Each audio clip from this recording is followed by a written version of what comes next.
There are actors whose names fade with time. And then there are those like Jack Elam, a man whose face was so unforgettable, so oddly mesmerizing, that it became immortal. Jack wasn't handsome in the traditional Hollywood sense. His eye wandered, his features were rugged, his voice gritty. But when he appeared on screen, whether as a gunslinger, a drunken outlaw, or a comedic sidekick, you watched. You couldn't help it. He drew you in. More than just a character actor, Jack Elam was a cinematic force of nature. A man who took a childhood tragedy and turned it into a lifelong triumph. A man who redefined what it meant to be unforgettable. Jack Elam was born on November 13, 1920, in Miami, Arizona, a tough little mining town in the American Southwest. His early years were marked by hardship and tragedy. His mother died when he was still very young, and not long after, Jack suffered a freak accident at the age of 12.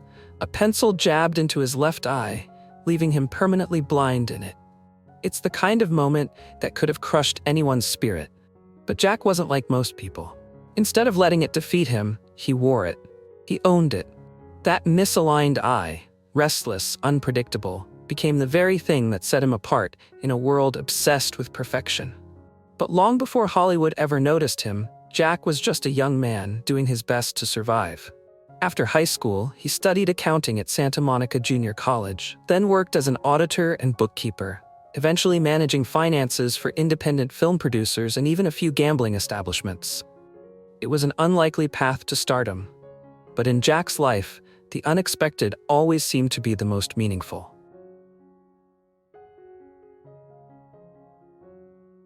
Elam entered the movie business not through drama school or theater, but through the back door of accounting. He was working for a film producer when the opportunity to try acting came up.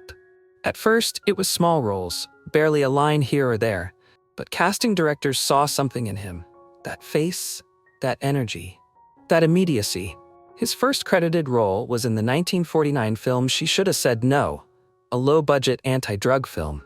It wasn't exactly Oscar bait, but it was a start, and Jack knew how to make the most of it. In the 1950s, he began carving out a niche in westerns and noir thrillers. He wasn't the star, he wasn't even the second lead. But in every scene, he left a mark. A twitch, a look, a crooked smile. He had a way of making even the briefest moments feel like they mattered.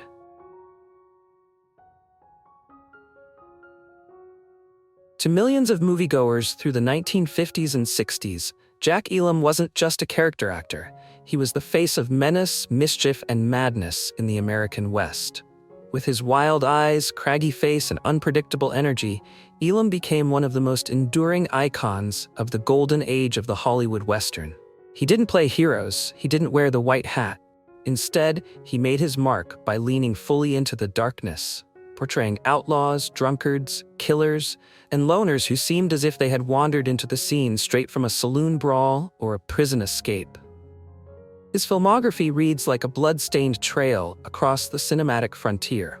Gunfight at the OK Corral, 1957, The Far Country, 1954, The Man from Laramie, 1955, The Comancheros, 1961, Once Upon a Time in the West, 1968. Each of these films is now considered a Western classic, and in each one, Elam brought a touch of authentic chaos. He didn't just play villains, he humanized them. Beneath the snarls and sneers, there was a twitch of regret, a flicker of pain. His characters were the kind of men who had seen too much, drunk too much, and were long past the point of salvation. Elam's gift was subtle.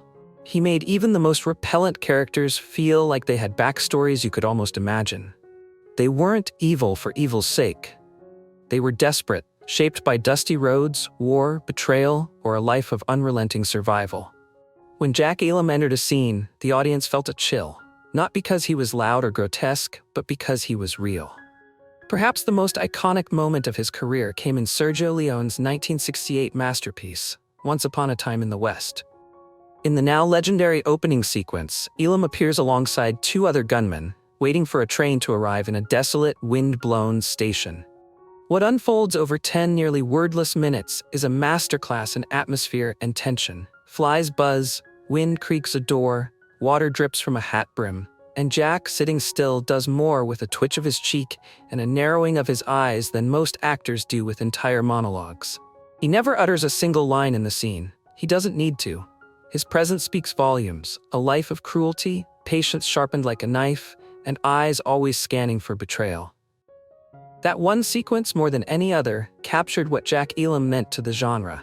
He was the outlaw spirit, mysterious, dangerous, possibly even sympathetic. He embodied the kind of man who could shoot you in the back or buy you a drink depending on what day it was. But Jack Elam was more than just a heavy. Later in his career, he flipped the script, often using his unique look and timing for comedy. He became a beloved figure in films like Support Your Local Sheriff, 1969, and The Apple Dumpling Gang Rides Again, 1979, where he parodied the very types of villains he used to play straight. It was a clever second act, and it proved he wasn't just a one-note performer, he was an actor with surprising range. Still, it's the outlaw roles that define him in the collective memory. That crooked glare, that lazy eye, a result of a childhood injury. That shifty demeanor that made you believe, really believe, that his characters had killed a man in cold blood and wouldn't hesitate to do it again.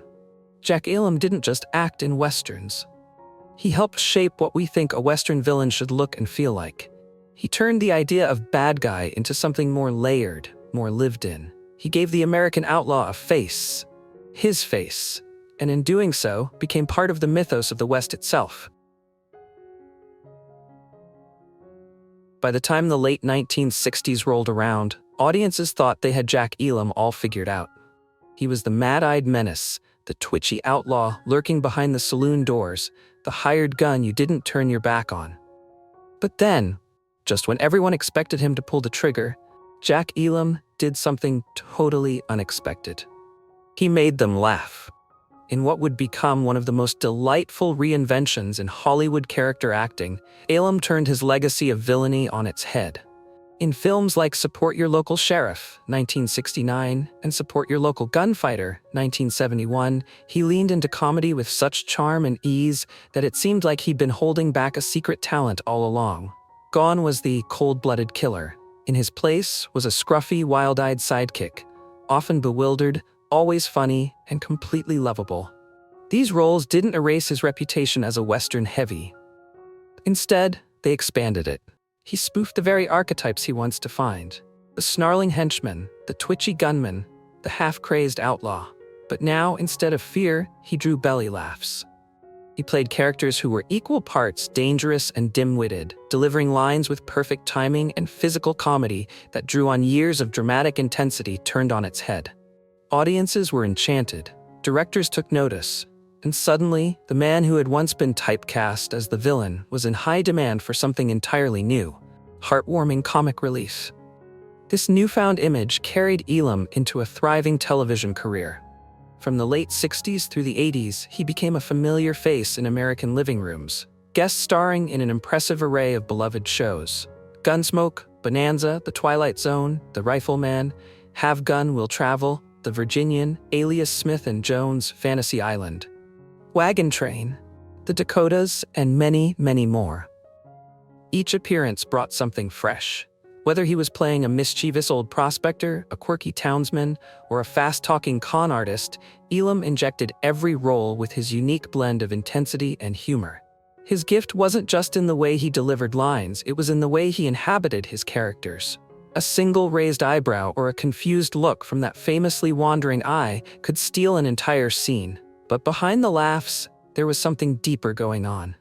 Jack Elam's late career comedy wasn't just a gimmick. It was a kind of redemption arc. After years of playing the bad guy, Elam was finally allowed to be the one audiences rooted for. Kids who might have once cowered at the sight of him in a black hat were now giggling at his pratfalls and quoting his one-liners.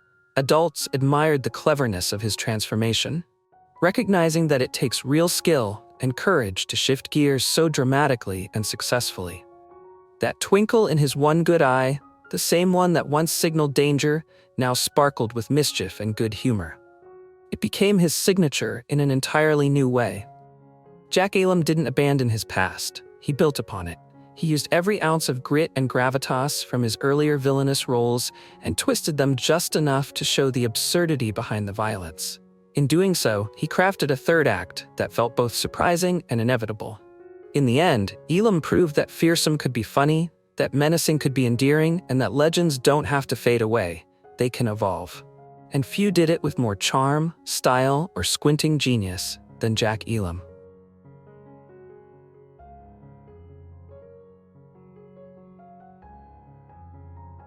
To moviegoers around the world, Jack Elam was the ultimate screen villain, a wild-eyed outlaw, a dangerous drifter, a man who could kill with a crooked smile.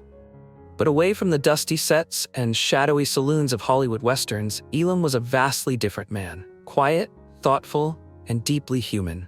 Behind that famously fearsome face lived a gentle soul, a man who valued honesty over hype, family over fame. Off-camera, Jack Elam was soft-spoken and introspective, known for his dry sense of humor and sharp intelligence. He was never one to seek the spotlight outside of his work. Instead, he let his characters do the talking and kept his private life, well, private. Those who knew him personally spoke often about his loyalty and kindness. He was a devoted husband, married to his wife Margaret for over 40 years, and a loving father to his children. While his on-screen persona might have been menacing, his home life was built on gentleness and consistency. He rarely let the demands of Hollywood interfere with his responsibilities as a family man. Colleagues across decades of film and television described Elam with the kind of warmth reserved for a beloved uncle or lifelong friend. He was generous with his time, eager to share advice with young actors, and never let his long resume or growing fame inflate his ego. On set, he was professional and punctual. Off-set, he was quick with a joke and a heartfelt story. He never needed to be the loudest voice in the room. His presence alone spoke volumes.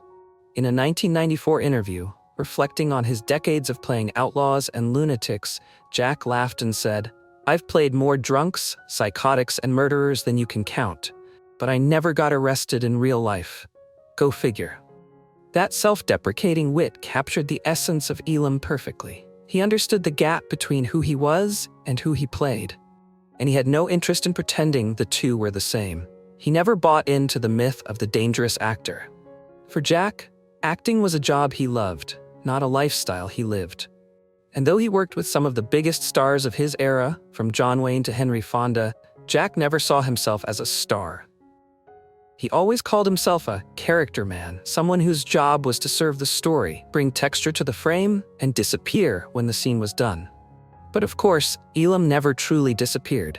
His unmistakable screen presence, that cocked head and wandering eye, that slow-burning menace and sudden flash of humor, those traits made him unforgettable. And knowing the contrast between his tough guy image and his real-life tenderness only adds to the magic of his legacy. Jack Elam was a man of contradictions. Terrifying on screen, tender off it. Fierce in fiction, faithful in fact.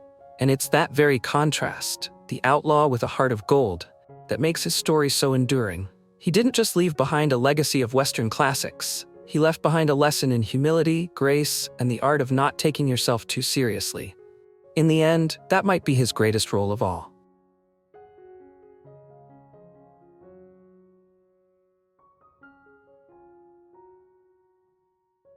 Jack Elam passed away on October 20th, 2003 from congestive heart failure. He died quietly at home in Ashland, Oregon, at the age of 82. Far from the dusty main streets and blazing guns of the Wild West he brought so vividly to life.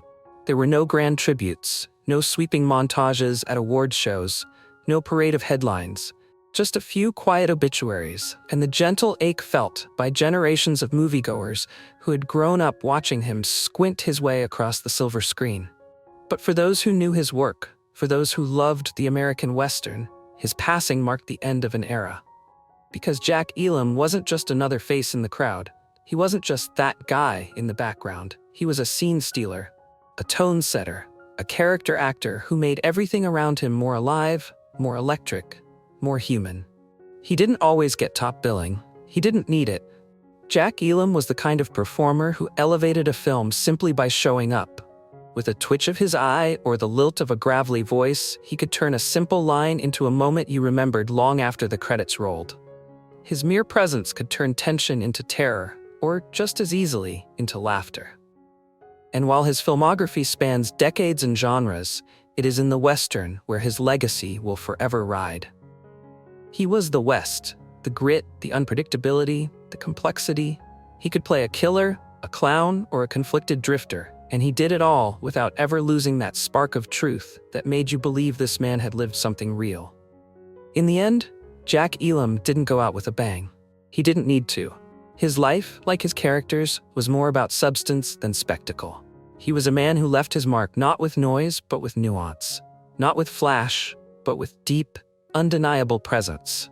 Today, his name may not always lead the marquee, but to true lovers of cinema, especially those who cherish the dusty trails of the American Western, Jack Elam will always be one of the greats. A man who, without ever playing the hero, became unforgettable in his own right. The sun set quietly on Jack Elam's life, just as it rose quietly each time he stepped onto the screen. And somewhere out there, in the flickering light of a projector or the hum of a late-night TV rerun, he's still squinting under a wide-brimmed hat, still stealing scenes, still making us believe. Thank you for taking the time out of your day to watch this video. Whether you stayed for a few seconds, watched all the way through, dropped a like, or left a kind comment, you made a difference, and I felt it.